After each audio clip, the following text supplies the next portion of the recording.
جی بسم اللہ الرحمن الرحیم لتسکنوا الیہا وجعل بینکم مودۃ ورحمہ صدق اللہ المولانا العظیم۔ ہم نے گزشتہ چند دن پہلے شادی کے موضوع پر کچھ آیات اور اس کا ترجمہ، اس کی تفسیر ہم نے بیان کی تھی۔ آج بھی اسی ضمن میں کچھ باتیں آپ سے ہم کرنا چاہتے ہیں۔ یاد رکھیے گا، ہمارے ہاں جو شادیوں کا معاملہ ہے اس میں جو رسم و رواج ہیں زیادہ تر غیر شرعی ہماری رسمیں ہیں۔ سب سے پہلی چیز آپ یہ دیکھیے گا کہ اللہ تعالیٰ اور اس کا حبیب علیہ الصلوۃ والسلام اس نکاح کی برکتوں کو بیان فرمایا جا رہا ہے کہ نکاح سے برکت ہوتی ہے، نکاح سے رحمت ملتی ہے، میاں بیوی کو ایک دوسرے کو دیکھ کے سکون ملتا ہے، نکاح میں یہ برکت رکھی گئی ہے۔ لیکن ہمیں برکت کس وقت ملے گی؟ جب ہماری شادیاں، ہمارے نکاح، ہمارے جو دعوت ولیمہ ہے وہ اگر شریعت کے مطابق ہوگا۔ ہمارے ہاں 99% غیر شرعی رسموں کو رائج کر دیا گیا ہے۔ اچھا، اور اس پہ المیہ یہ ہے کہ ہم یہ سمجھتے ہیں کہ اگر ہم نے یہ چیز نہ کی تو یہ شادی تو ہماری کہلائے گی نہیں۔ ہم ایک دوسرے کو دیکھ دیکھ کر گناہ کا ارتکاب کرتے چلے جا رہے ہیں، اور ہم یہ سمجھتے ہیں کہ فی زمانہ جس طرح جدت آ رہی ہے ہر معاملات میں، تو گناہ اور رسم و رواج بھی بہت زیادہ جو ہے ہمارے درمیان بڑھتے چلے جا رہے ہیں۔ مثال کے طور پہ ہمارے ایک دوست تھے، انہوں نے بڑی اچھی بات کہی کہ ہمارے ہاں جب کوئی شادی کا کارڈ دیتا ہے اور شادی کے کارڈ پر اگر والد نے دیا ہے، بھائی نے دیا ہے، تو وہ اپنی بہن بیٹی کا نام بھی بعض دفعہ لوگ نہیں لکھواتے، بلکہ یہ لکھا جاتا ہے دختر نیک اختر جی فلاں کی بیٹی ہے، فلاں کی بہن ہے۔ سوچنے کی بات ہے، اگر ہم نام لکھ دیں گے ہماری بچی کا، ہماری بہن کا، تو دین اسلام میں، شریعت میں ممانعت نہیں ہے نام لکھنے کی۔ لیکن آپ یہ دیکھیں، یہ ہماری حیا ہے، ہماری غیرت ہے، ہم چاہتے ہیں ہمارا نام بھی پبلک میں ہماری بہن کا، ہماری بیٹی کا نہ جائے۔ لیکن افسوس اس وقت ہوتا ہے وہی دختر نیک اختر جب ہال میں پہنچتی ہیں اور انٹری کا سلسلہ ہوتا ہے تو 16 کیمرہ مین اس طرف، 10 اس طرف ہوتے ہیں، خاندان والے الگ ہوتے ہیں، غیر خاندان والے الگ، کوئی 100 کیمرہ اس پہ فوکس کیا ہوتا ہے۔ مجھے بتائیے اب وہ دختر نیک اختر کہاں گئی؟ تو یہ ابتدا ہے، آپ دیکھیے گا میرے بھائیوں، میری بہنوں، دیکھنے والوں، یہ ابتدا ہے ہمارے گناہ کی۔ یعنی جس نکاح کی ہم نے برکتوں کو حاصل کرنا تھا، ہم نے ابتدا میں ہی اس کے اندر غیر شرعی حرکات اور سکنات کو ڈال کر اپنے نکاح میں بے برکتی لا کر ہم خود اس کے ذمہ دار بن گئے۔ اچھا، پھر آگے چلیے گا، ہمارے ہاں پھر جو شادی کے حالات اور واقعات ہوتے ہیں، مخلوط اجتماع ہوتا ہے، اور یہ بھی ایک رسم بن گئی ہے کہ وہاں نوجوان لڑکیاں پھول برساتی ہیں آنے والے دلہے پر، دلہا جو بارات لے کر آتا ہے۔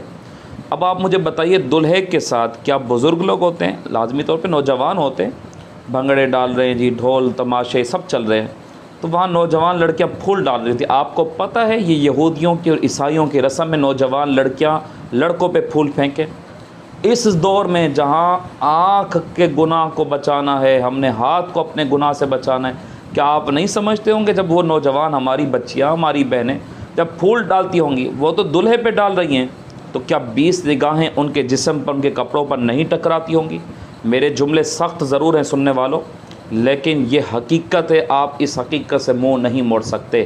جنگ قادسیہ ہوئی اور حضرت سعد بن ابی وقاص اپنے لشکر کو لے کر جب اس شہر کی طرف آئے تو اس شہر کی عمارتیں بڑی بلند عمارتیں تھیں، تو یہ رات کو یہودیوں نے اور عیسائیوں نے مشورہ کیا، ہم اپنی بلند عمارتوں پر اپنی جوان لڑکیوں کو نیم برہنہ حالت میں کھڑا کریں گے اور وہ آنے والے مسلمان فوجیوں پر پھول ڈالیں گی۔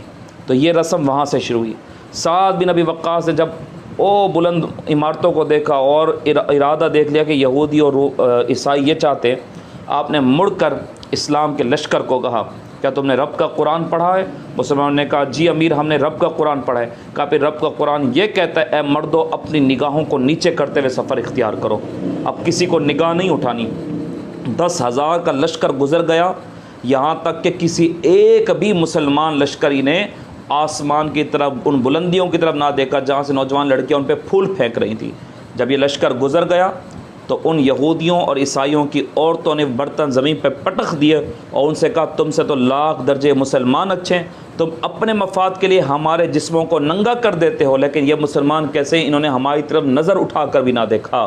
آج اس کا الٹ ہو گیا، آج ہماری بچیاں کچھ کم لباس پہن کر جب معاشرے میں آئیں گی، جوانوں کے ساتھ نگاہیں ٹکرائیں گی، بتائیے کیا گناہ نہیں بڑھے گا؟ انشاءاللہ اور جو ہماری رسم و رواج ہیں ہم اس طرف بھی آگے بڑھیں گے۔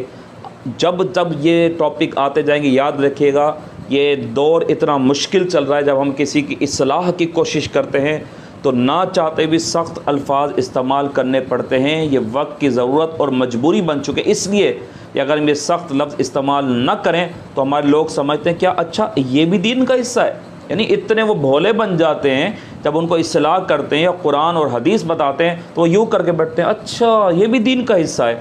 تو دین کے بہت سارے حصے ہیں، انشاءاللہ اس پہ آپ سے بات ہوتی رہے گی۔ امید ہے کہ آپ اس ویڈیو کو دیکھنے کے بعد کم از کم جو غیر شرعی حرکات ہیں جس حد تک آپ روک سکتے ہیں، امید کرتا ہوں کہ آپ اس کو روکنے میں ہمارے ساتھ مددگار ہوں گے، اور اس پہ اللہ اور اس کا رسول ہم سے راضی ہوگا انشاءاللہ۔